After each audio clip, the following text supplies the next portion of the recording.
Hello, this is old Mr. Kent, and I was going to go out to the park today and make a video backing up some of the things that I should have said in my last video, which was, it was entitled VFR versus IFR. And I explained that the telemetry information that we get from our Mavic Mini is enough to be able to fly pretty good without having to look at line of sight, because the rules say that we have to keep it in line of sight.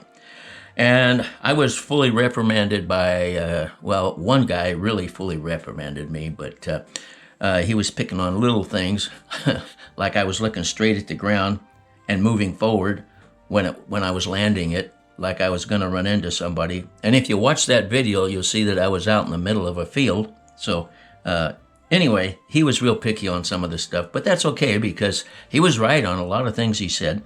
So I decided, okay, I'll go out and I'll make a video on line of sight and why it is necessary in a lot of cases. So that's coming up because it was too windy to do that today.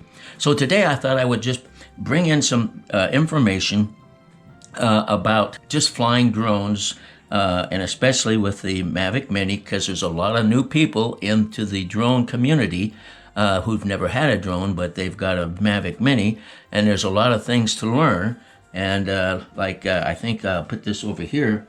5 years ago this year, I got my, I paid $450 for this used, and you could get about 6 to 7 minutes flight out of it, and that was the way it was back then.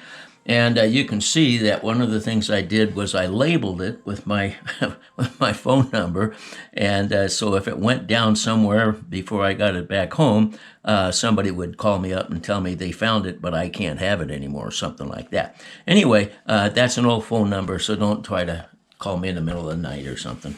Okay, so when I got that, I didn't realize there was so much to learn. So if you're a beginner, or whether you're a beginner or not, there's some things that I'll show you that you may not know. And one of the things that when I was watching videos before I got mine was the gimbal cover, okay?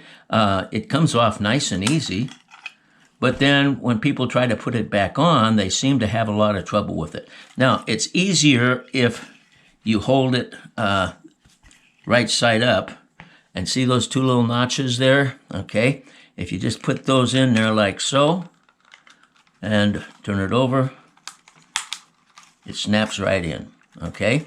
But I saw guys playing with it and trying it and everything, and the idea is it's pretty hard to show you upside down because everything wants to flop around. So let me try. So those two little gadgets there, they go down here and they go right inside of the front, and you get it centered up nice and even, and then just snap it shut.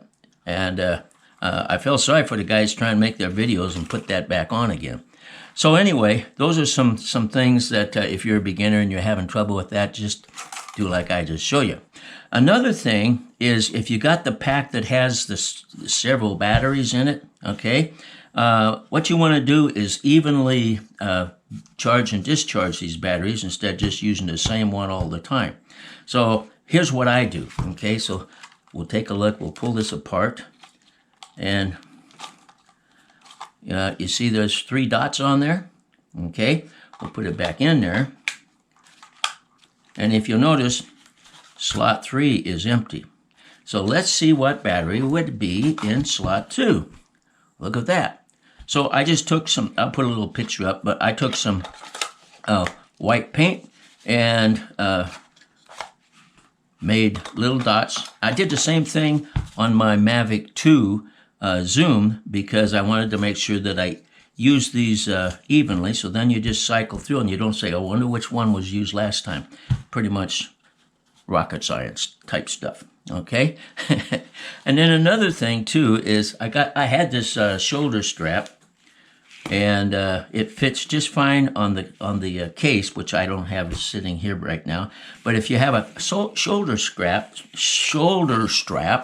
you can carry it around on your shoulder rather than holding it, and people think you've got a purse or something like that. All right. So next thing I want to talk about is setting up. Okay, this is how you want to be when you're ready to go and you stick your phone in there and everything's ready to go. But when you first show up, all this stuff is put in here, and okay. So when you first show up at the park, leave little Minnie, leave her sitting over there somewhere, and don't open her up. Get all of this stuff done. Get your phone in there, and if you have a screen recorder, get the screen recorder going, and then go ahead and there we go. One of the things I learned by almost stripping the threads on my Mavic 2 was when you're going to put this in, instead of just sticking it in and turning it, roll it this way in your thumb and then put it in there. Now listen close. You hear that? The threads just got into the perfect position to start screwing it in. If you screw it backwards, just roll your fingers this way, put it in there, roll it backwards. Well, I guess we missed it. Let me see here. Well, anyway, I think I got it when I first put it in, so we're okay there. So that keeps from stripping those things, and it also will keep you from thinking they're in and it'll fall out. So that's kind of a setup thing. Then after you get that, then go ahead and you got your phone in there, you got your screen recorder going, because you're probably going to want to put up some videos. If you don't have a YouTube channel, I'd get a YouTube channel too. And I don't worry too much about whether people are going to track me down and steal my drone. So it's okay. So I just put everything on my YouTube channel, as you probably have noticed. So one of the things, like now I put my email address on there instead of my phone number. But anyway, so those are some things for setup.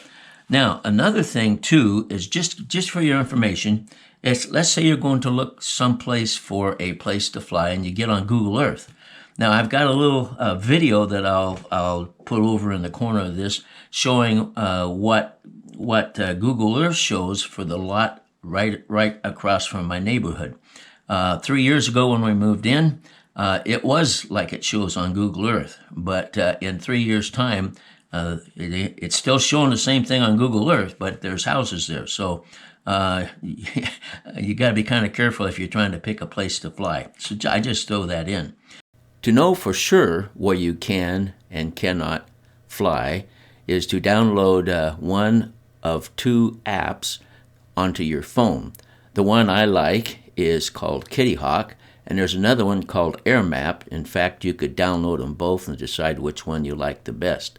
But they will show you where you can and cannot fly with your drone. Every drone pilot should have one of those downloaded onto his phone or tablet so that you can know where you can and where you cannot fly. Now, I mentioned some apps.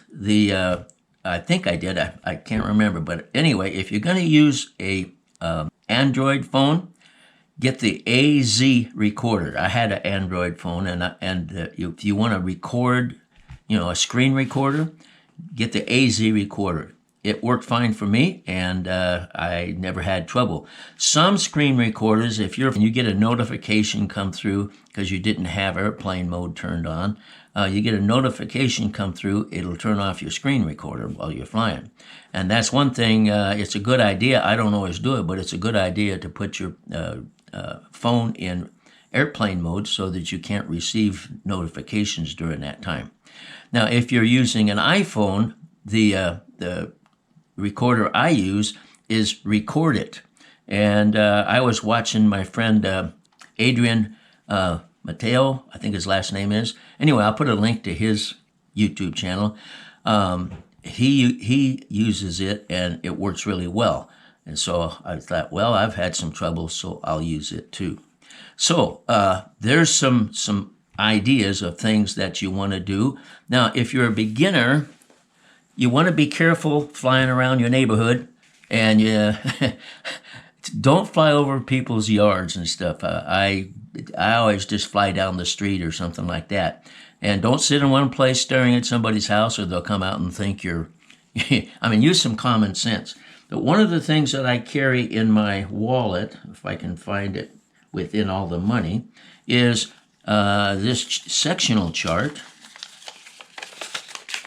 which I can show people if they say, well, you're not supposed to fly here. Well, I can show them from the sectional chart where I'm flying and why it's not illegal to fly there.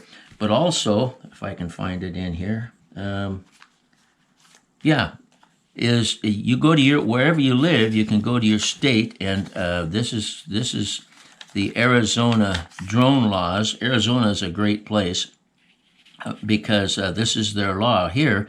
It's SB 1449 if you live in Arizona, but it's got pretty much the same safety stuff, but it also says cities and towns with more than one park must allow drones in at least one park.